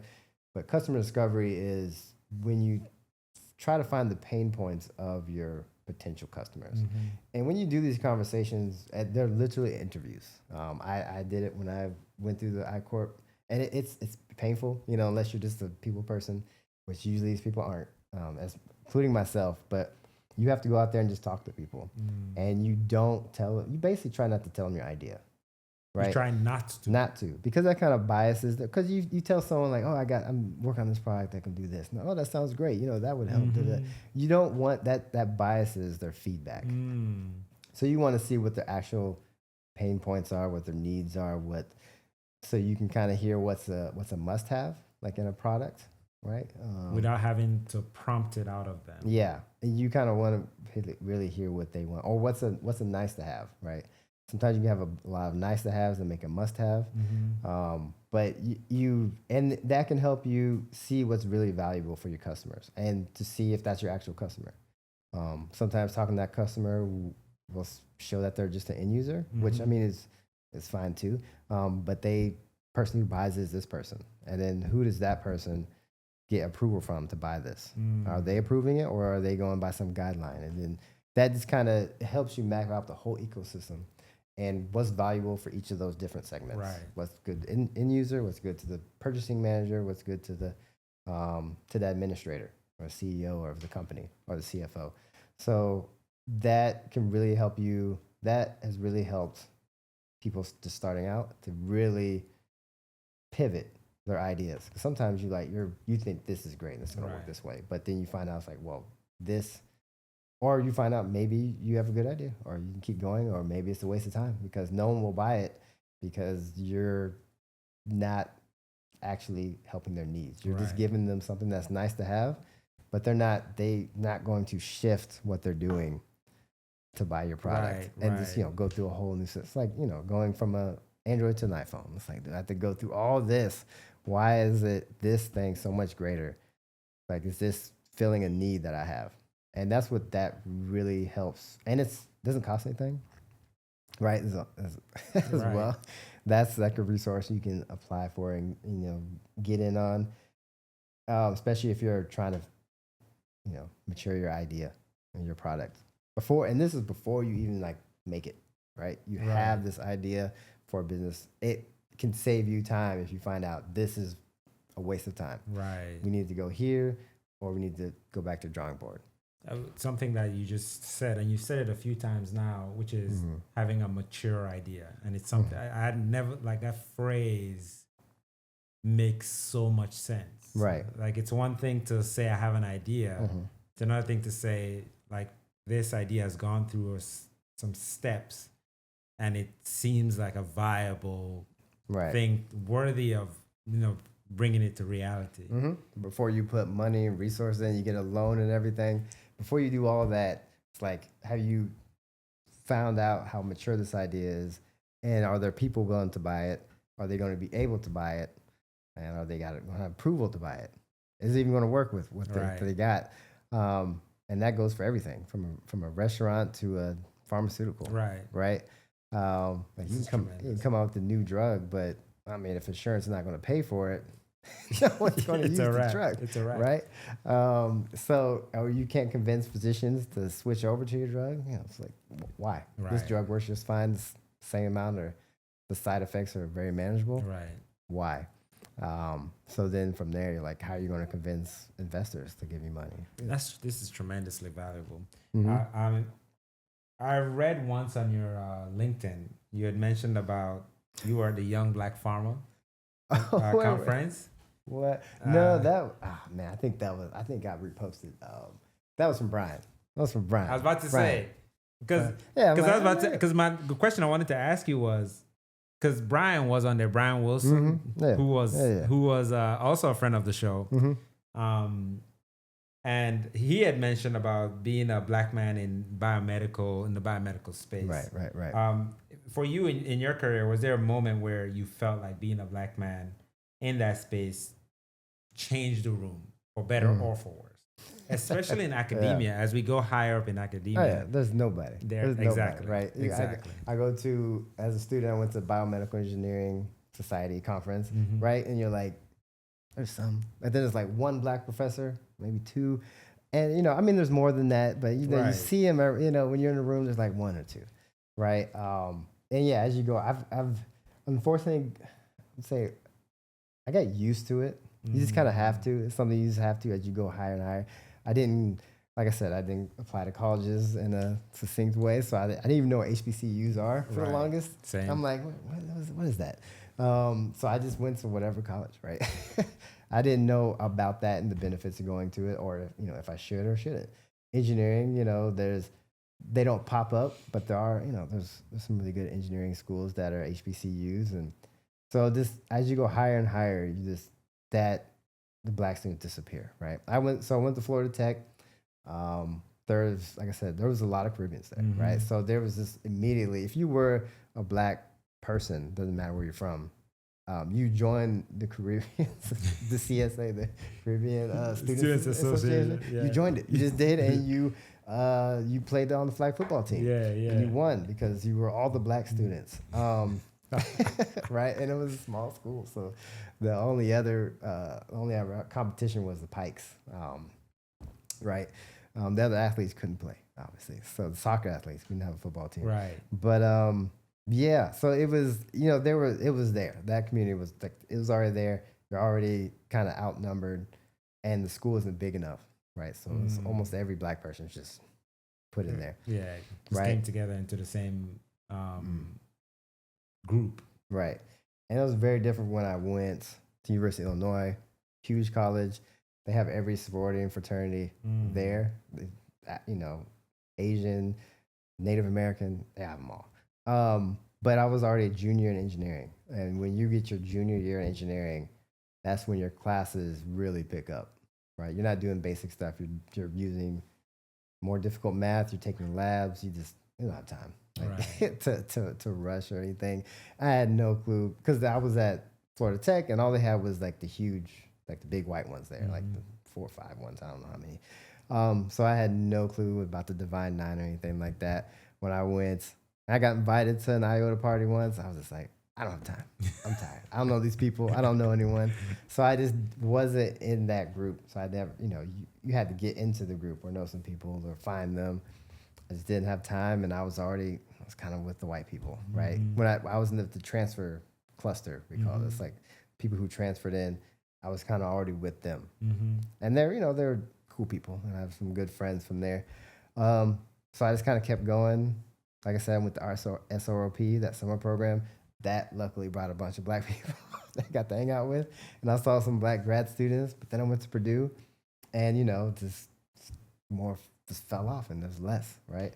And it's like one in the building I worked in, there was like one African American. I think the others were like African. There's a couple of Africans. That was it. You didn't see them. You mostly just see Indian, Asian, and white, right? And yeah, it's just less and less and less. And then going to University of Oklahoma, kind of the same thing. I don't know if there was a black professor in the mechanical engineering department. Definitely not in the biomedical engineering department. It was small and starting up. Like they were getting more and more professors, but just not there.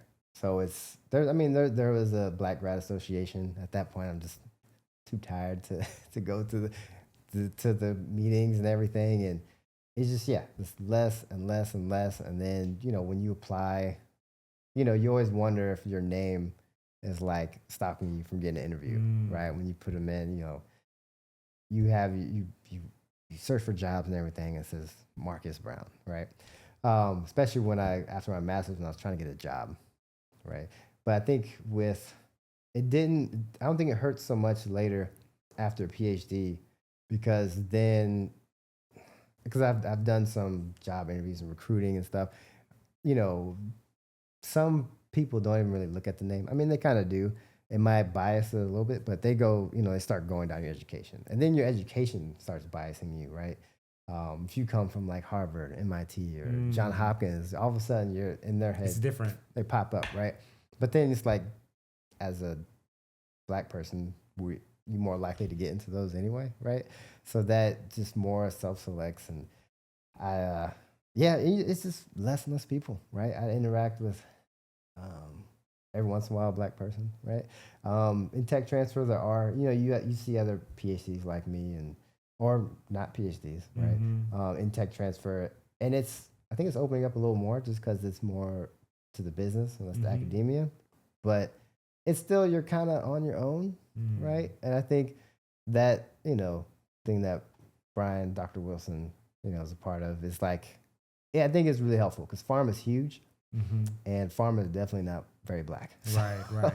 So I think it's good to highlight that and, share those ways you can be successful, right? Because you're not always, especially in business and just your professional career, you kind of bond with people who are like you, even if they're not black or white, or even if they're not the same race, you bond with people like you. And that's a really good way to get mentoring and advice and very, non-politically correct advice that might actually help you. Right. Or when they go someplace, they take you with them, right?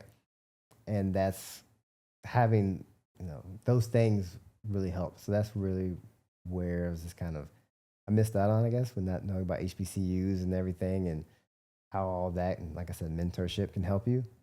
But yeah, that's always made it a little different, right? I think, it's just, there's not people like you. And that makes it a little difficult to make some of those connections right off the back. Well, you know what they say, links make the world go around. It's not what you know, it's who you know. Often,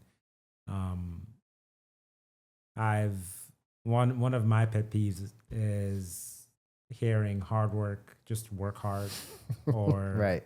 pull yourself up from the bootstraps, because it ignores that so much of how you get to where you want to be has almost nothing to do with you and more with who you know and Right. who opened doors for you, who showed you doors that Exactly. you otherwise wouldn't even know to walk through, Right.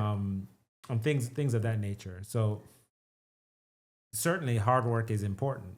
Hard work is necessary, but to ignore that who you know, and who can understand you, going Right. back to Right. who's like you, is an important part of that process. Oh yeah, because I mean, if someone's getting a job from a recommendation is powerful, right? It Yeah. it gets you that job, and then of course people work hard, right? Right. And they're like, oh, I worked hard. Why don't you do it? It's like, well, I mean, you were recommended by somebody, Right. right? So when you're recommended by someone, automatically, I mean, I've been in the job of hiring, we're hiring someone, a couple people now, and it's like when you hear a good recommendation from somebody, It adds weight. oh yeah, it's a lot of weight because then at least it's the person and they're not an unknown, Right. right?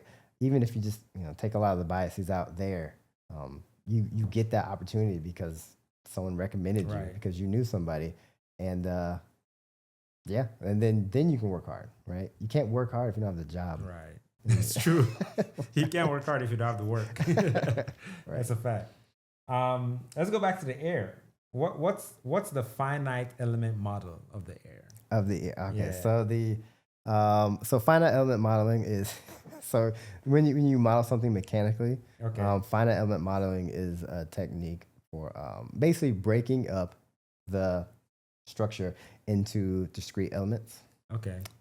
So if you look at something that's been called meshed, looks like little squares, Okay. right? So they're elements, and Like then Lego pieces. yeah, they kind of look like that. Mm. Different shapes, different properties for whatever, and different equations. But basically, for each of those elements, they measure displacement and how much they move based on a force, or it can be electrical too. And then just kind of, yeah, you calculate that. And then you calculate that for each element. And then how that puts stress and strain on any type of structure that you're looking at. You can do them by hand. When you take a class, you do small ones by hand, but it's done through computers. So it's really good for analyzing stress and strain. So we mean stress. We mean when you put pressure on something, you're putting stress on it. Gotcha. When that measurement of pressure over an area is stress. No, pressure. Force. Pressure over force over an area is pressure, but stress is wow. Time. Yeah, I don't know if it's time, but your strain is so how much it moves based on its original geometry, its original structure, how much it stretches. It's a strain, and that adds stress to it. That force that you're putting on that area, that volume. So you do that in the computer software, and it gives you a lot of information based on what the input did to whatever the structure is. So doing the ear, when I jumped on, so my professor, she had one that she built from the early 2000s, and that when I came on, they were starting doing pressure measurements based on, we call it transient simulations. So a transient analysis for blast exposure. So she was doing blast exposures in the lab or in a blast chamber with temporal bones, for donor parts. So she was doing those, and you get measurements from that, but then you can take that pressure wave that you measured, and put in the model to kind of see what goes on inside, right? Because you can't measure a lot of these things that happen. Right. Her lab figured out a little bit later, which has been some good work, but you can, have a model, you can mess with it, you can see how those pressures. So I was doing a lot of blast transitioning, studying the blast transmission from the ear canal to the cochlea. So I added the cochlea, and that's just kind of built to where it's now. Where now we're at like a 3-chamber spiral cochlea. It's a lot more accurate. It's a lot more accurate than it used to be. Working on it, and then as well as the studying the organ of Corti, how those displacements in the vascular membrane from those big pressure waves, how that's disrupting the hair cells and the stereocilia of the hair on top of the hair cells. How that's, the stresses that happen in there and the displacements that can be damaging to the cells. So yeah, this is definitely grown from, even from when I started it. Right. I think my employee, so there was a master's student that I basically trained on the model before I left. He graduated, and then we got our company after we got through the STTR contract. The phase 2, we're kind of for the earplug. We got to the end of it, working on some things in the background, see if that works out. But we put the company on the DoD grant she got. So right before she retired, she got a DoD grant from the Army for about $3.5 million. And the company is on there as a subcontractor. So that's one way you can make money, right? So we're on there. You can't do it for profit through an academic grant like that, but it was basically enough to pay for an employee to do research, to assist with research. I didn't want to do it anymore, so I offered the job to that master student. He was like, I let him. He was like, it's the best offer, right? So and that was one of those things of learning how to do more. Like I had to get insurance for him. I had to get a 401k, right? And I see if we can match and do all these things and the benefits. And he needed dental and vision. So you have to do all those things around the business. So I managed that, do the taxes, all that stuff. But I didn't want to do the job anymore. And that's when I went to tech transfer. But I still run the company, and I join in on the group meetings and stuff and participate in the research. So I'm still on the papers. And he's been progressing the modeling, the modeling, the papers. He has more manuscripts than I have now. First author manuscripts. I mean, I'm still on them, but he has more first author manuscripts, and it's working in the background. Our company is doing well that way, and that started from just a few histology slides of a temporal bone from my professor back in like 2004, 2003. And it's just grown over student after student until we're like, all right, maybe we should start commercializing this. So hopefully that might be the next product. We'll see. What does that mean for a soldier wearing an earplug? So I mean, there's a few things. We're still bouncing around, but how it can be useful. It can help you. So one of our proposed uses is a quick way to prototype or not prototype, I would say, to analyze different prototypes of hearing protection. So say you want to improve something, instead of making a prototype, right? It's kind of expensive. You can put it in modeling. That is very often the way it's done, even before engineers make something, right? They model it first to work with different designs, different properties, and then you kind of select the best ones from there, and then you prototype those and then physically test them, right?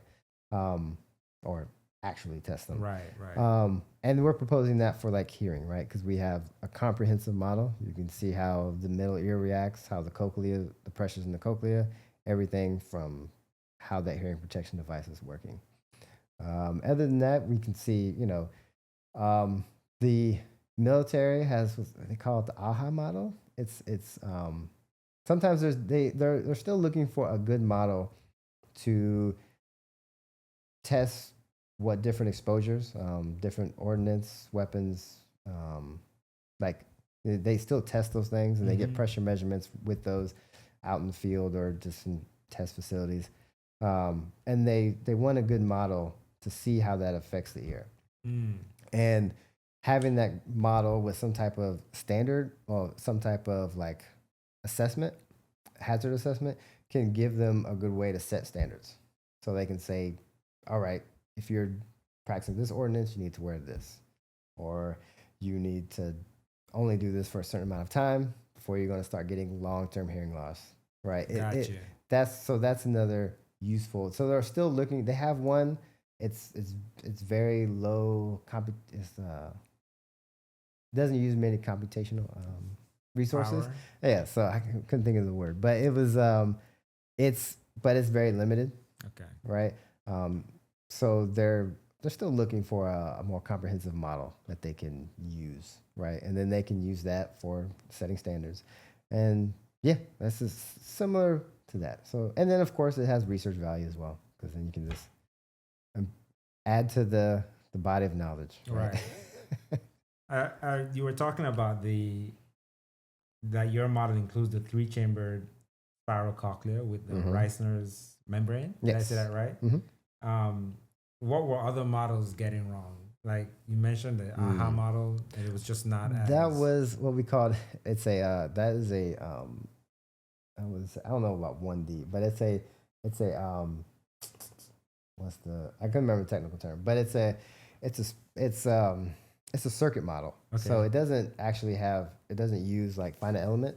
Finite element is very computationally heavy, because there's a lot of nodes, a lot of elements that you're solving equations for, right? And so it takes a while. Another way to do it is basically like it kind of looks like an electrical drawing for like resistors and capacitors.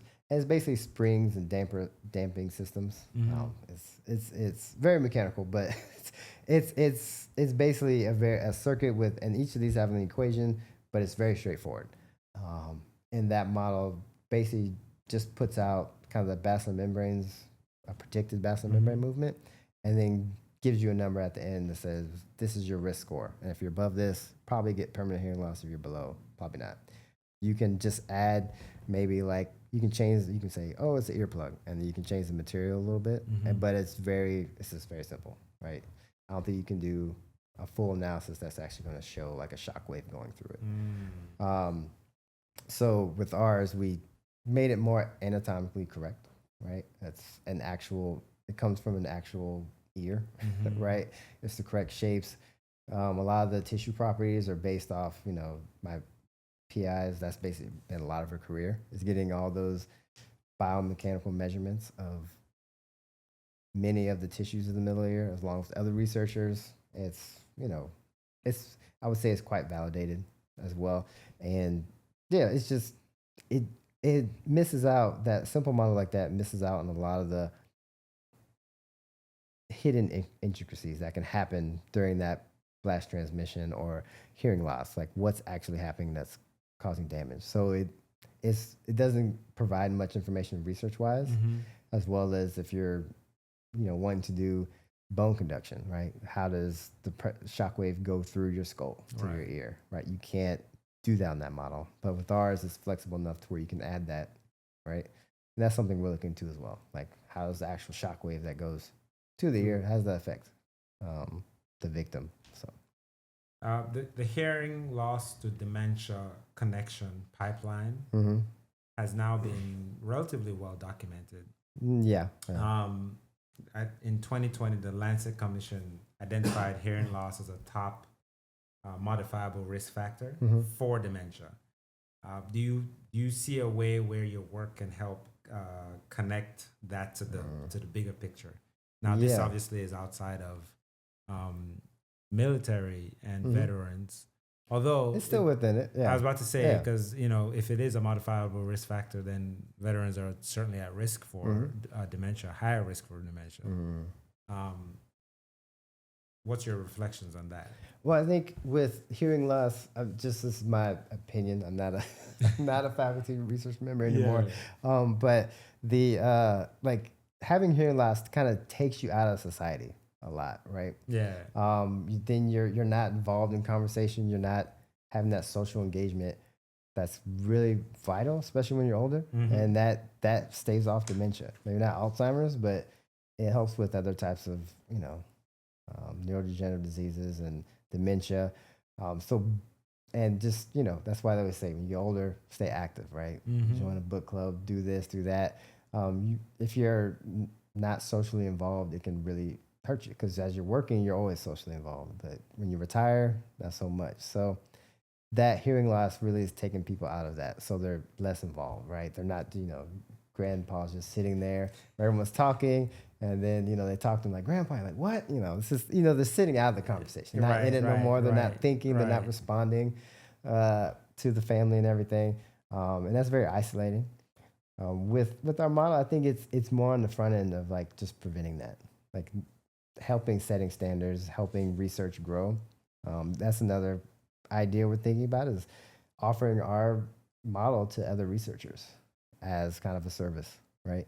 It's like, hey, instead of building one your own, you guys you can use ours, or we can help, or have a collaboration, and get some more work done. And that just kind of helps us explore hearing loss and understand it a bit better. If you could start another project, if you will, in the hearing and auditory health space with unlimited resources, what would it be? I would. Well, there's a lot of with biomechanics in the ear. Yeah. It's drying up, right? That's one reason we moved to the cochlea, because she, like I said, my PI, she did so much work in the middle ear and the mechanics, and it's you can never know everything, but it's becoming more known. And a lot of the hearing loss people are seeing is actually in the cochlea. So a lot of people moving to the cochlea. There are quite a few efforts into hair cell regeneration.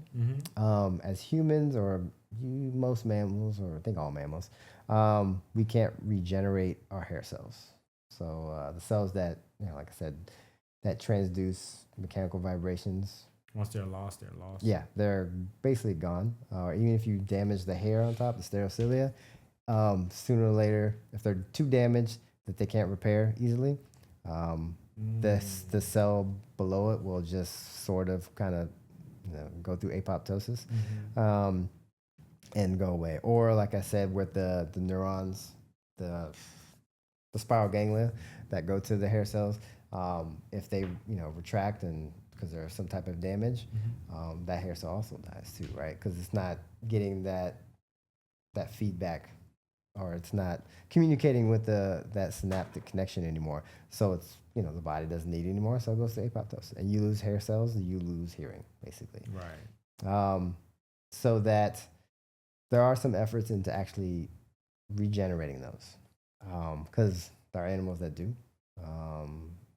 Amphibians do quite a bit. Chickens. I think chickens do. Some birds, they can regenerate hair cells. Definitely amphibians, frogs can.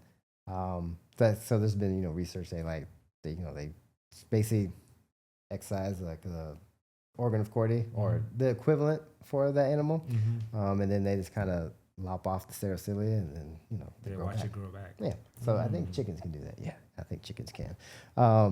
So there is some work into actually the supporting cells that are there in the organ of Cordy that kind of hold everything together.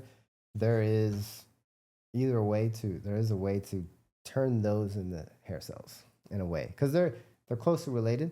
So there are ways, there is ways of looking into that, of regenerating hair cells, or if there is a damage, to therapeutics that can stop that, can mitigate that damage and stop the cell from going into apoptosis and just recover, right? So if I had a bunch of money and the know-how, as well as the people to hire, which you can hire people, but I would go into hair cell regeneration, because I think that basically solves a lot of hearing loss. That's true, right? I don't know if it solves tinnitus. I haven't been read up to like the last few years, but that's still not. It's just you don't even understand how it even happens. That's what I was about to say. It's going to be really difficult to solve it when we don't know what. Yeah, they have no clue what causes it. Yeah, what the actual physiological mechanisms are. Because you can't look at it while it's happening, and a rat, an animal model, anything, even if we had a perfect organoid, like you had a cochlea from a human and it's working, you just built it from whatever, you still can't know if it has tinnitus. Right, because right? it's such a subjective experience. Because it's not just the cochlea itself; it's also your brain, right? So unless some researchers really pin it down, it's like, okay, in the brain when this happens, you're hearing tinnitus. Unless they really get that down, then it's we just can't understand it physiologically. What's happening in the hair, in the cochlea? What's happening to the whole auditory system when that happens? Um, this is a question I'm asking you from me personally. Like, if you had 3 honest rules about starting a company with the experience that you've had, what are 3 things that you would rules, honest rules that you feel like are very important to follow? That, because there's no guarantee for success, but certainly it will guarantee some fidelity, if you will. Right. Yeah.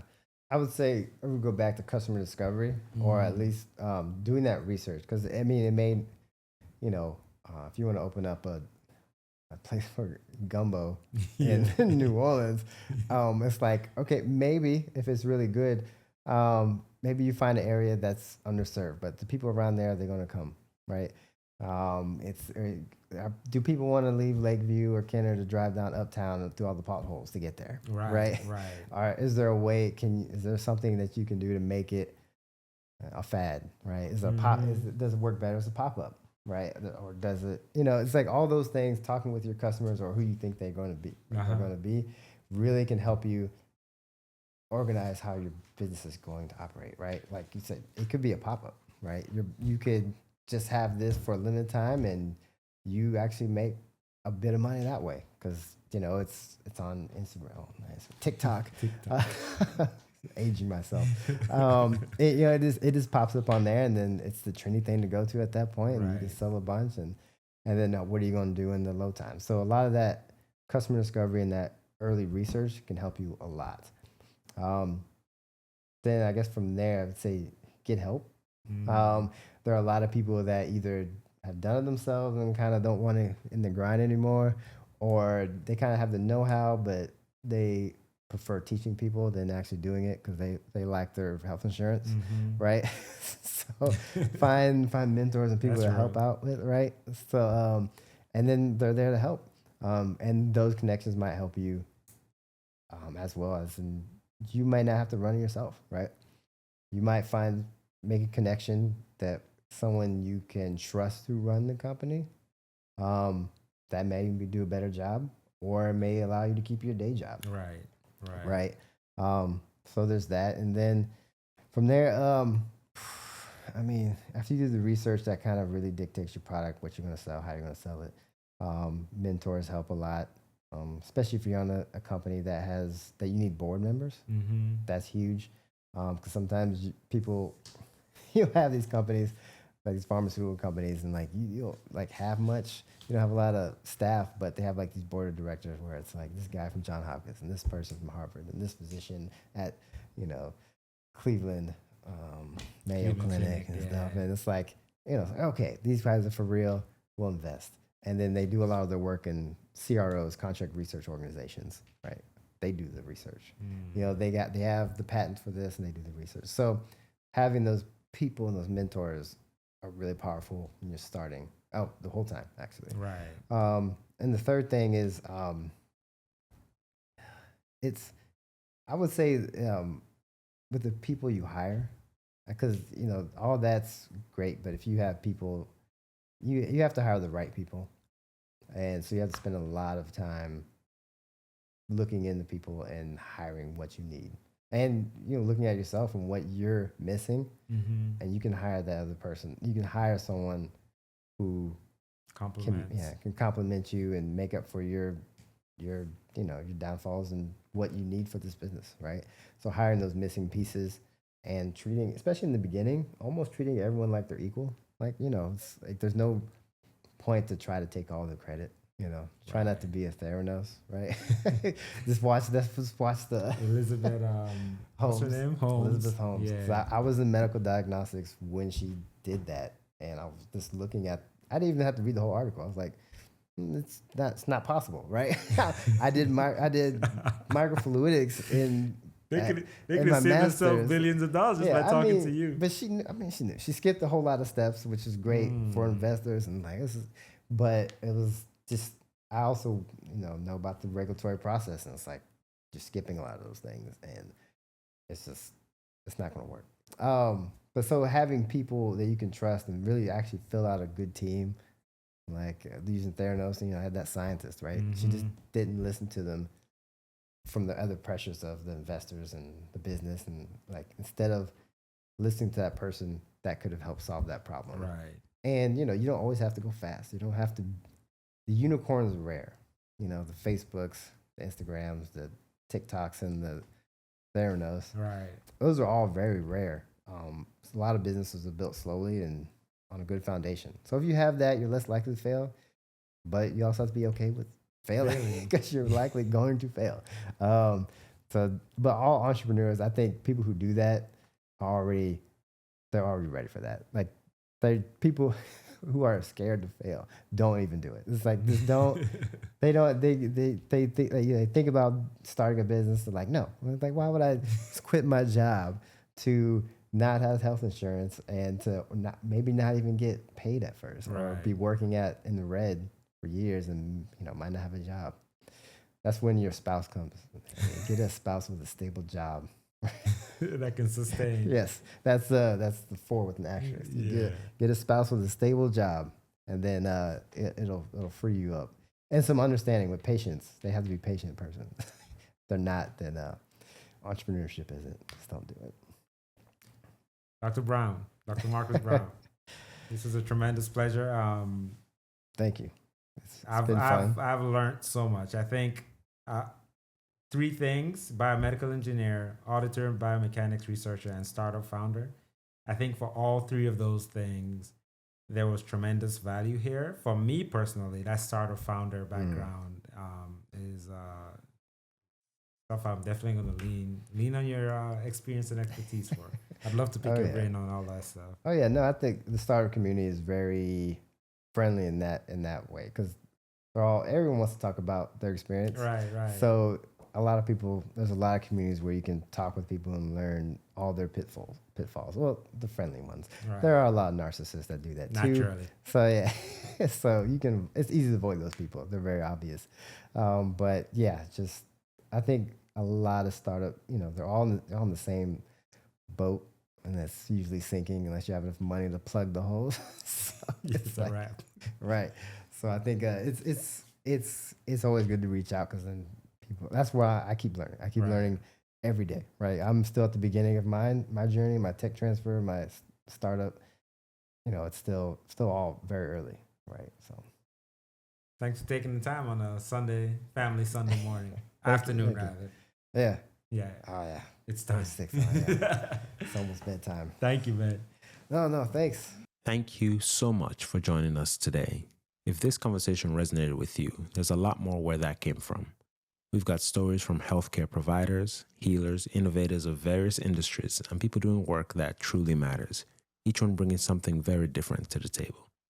Feel free to check out another episode and subscribe so you don't miss what's next. And if you know someone who would enjoy or needs to hear this, share it with them as well. I'm Ugo Ezema, and this is The Last Zebra. I'll see you on the next one.